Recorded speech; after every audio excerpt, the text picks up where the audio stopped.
Scan now. Meet Sovi, your new AI study buddy. Calculus series questions can be tricky, but we can solve this one fast. Let's look at the limit of the function to find our answer. First, check option B. If the limit of the function as x approaches infinity is 0.1, then the limit of the terms a sub n is also 0.1.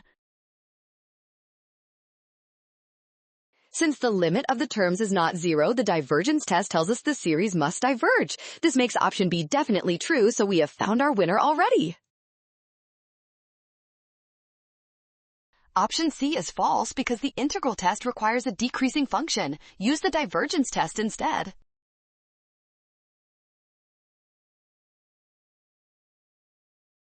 Well done! Scan the code. You can learn better with Sovi. Avoid a rush on signs. Trust the given conditions and check your steps.